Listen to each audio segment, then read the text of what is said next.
जय हिंद साथियों, मैं डॉक्टर संग्राम पाटिल बात कर रहा हूँ। मैं इंग्लैंड में काम करता हूँ। साथियों, प्लाज्मा थेरेपी, जिसे कन्वल्सन प्लाज्मा थेरेपी भी कहते हैं, इसका सारी दुनिया में कोविड जब से आया है, बढ़ा है, तब से काफी ये चर्चे में रही है। इंडिया में भी काफी सारे सेंटर्स हुए, काफी सारे सेंटर्स ने रिसर्च में भी पार्टिसिपेट किया। लेकिन अब एक साल के बाद अब जो भी रिसर्च सामने आया है, क्या यह रिसर्च प्लाज्मा थेरेपी को सपोर्ट करता है या नहीं करता है, इसके बारे में मैं संक्षिप्त में चर्चा इस वीडियो द्वारा आपसे करूंगा। यह वीडियो प्लीज मेडिकल फील्ड में और जनरल पब्लिक में भी ज्यादा से ज्यादा शेयर करें, ताकि इसके बारे में जो लोगों की राय है उसको एक साइंटिफिक बेस मिले, लोगों को जानकारी हो और लोगों को पता चले कि ये कितनी यूजफुल है और इसके लिए हम जो मेहनत करते हैं, पैसा लगाते हैं, वक्त उसमें देते हैं, ये करना चाहिए या नहीं करना चाहिए। तो साथियों, मैंने सितंबर में पिछले साल एक वीडियो किया था प्लाज्मा थेरेपी की यूटिलिटी पर, और उस वक्त मैंने 3 ऑब्जर्वेशन के जो स्टडीज है उनके बारे में बोला था। ऑब्जर्वेशन का मतलब ये होता है इस स्टडी का कि इसमें 2 ग्रुप नहीं किए जाते हैं, सिर्फ एक ही पेशेंट ग्रुप को दवा दी जाती है और उनमें इफेक्ट देखा जाता है। तो ये कुछ ज्यादा अच्छे क्वालिटी की स्टडी नहीं होती है। जिस स्टडी में 2 ग्रुप किए जाते हैं और दोनों ग्रुप को ट्रीटमेंट दी जाती है और उनकी कंपैरिजन की जाती है, जिसमें एक में प्लाज्मा दिया और दूसरे में प्लाज्मा नहीं दिया, स्टैंडर्ड जो भी केयर है वो दिया, तो दोनों के जो आउटकम में डिफरेंस आता है, जो बदलाव आते हैं प्लाज्मा की वजह से, उनको फिर प्लाज्मा का इफेक्ट कहा जा सकता है।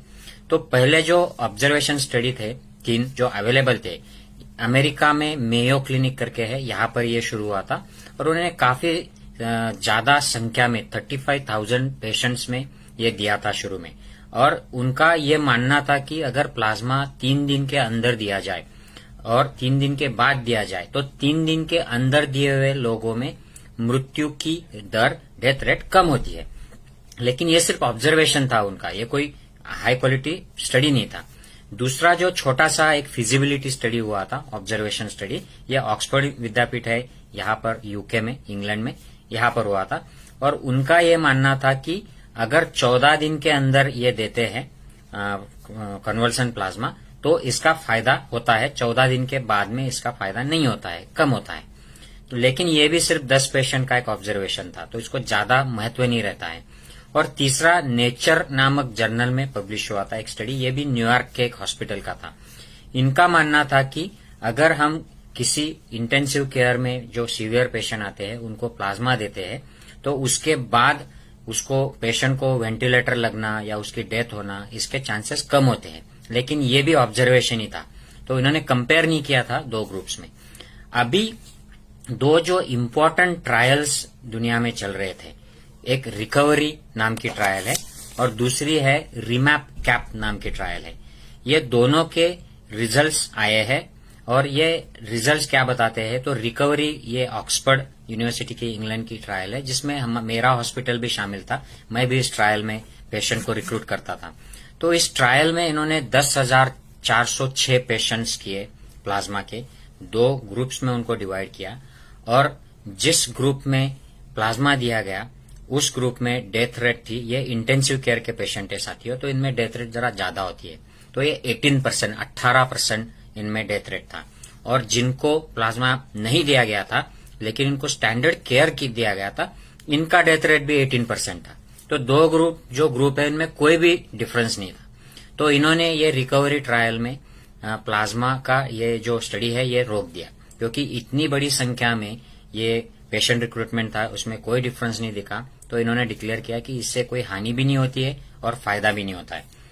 दूसरा जो ट्रायल मैंने बताया, रीमैप कैप नाम का ट्रायल है, तो ये भी बड़ी ट्रायल हो गई साथियों। और इस ट्रायल में इन्होंने अभी हाल ही में उसके रिजल्ट्स ऑनलाइन डिक्लेयर हुए हैं। इनका मानना है कि कन्वल्सन प्लाज्मा देने की वजह से कोई फायदा दिखाई देने के चांसेस बहुत कम है।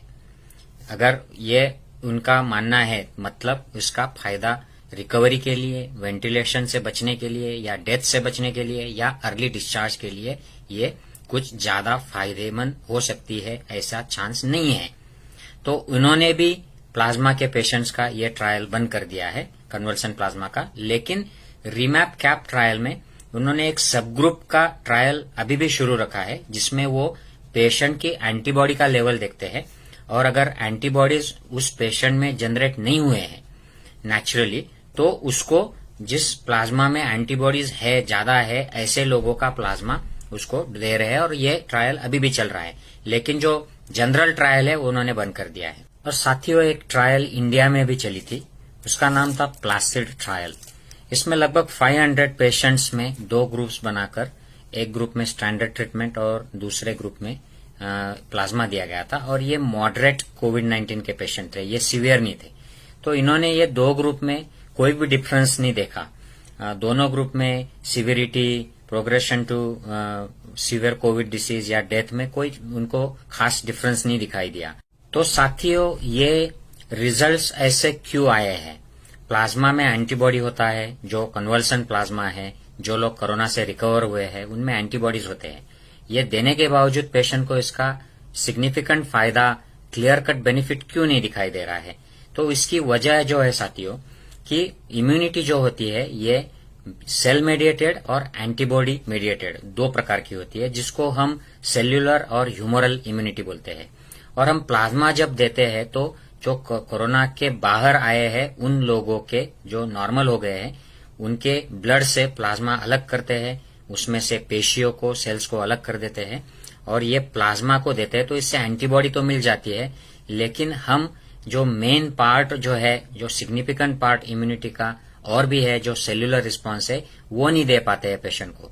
तो इससे यही पता चलता है कि सेल्यूलर रिस्पांस ये बहुत जरूरी है, और एंटीबॉडीज जो हम दे रहे हैं पेशेंट को, ये बड़ी मात्रा में हम एंटीबॉडी देते हैं, लेकिन ये स्पेसिफिक एंटीबॉडीज नहीं होती है।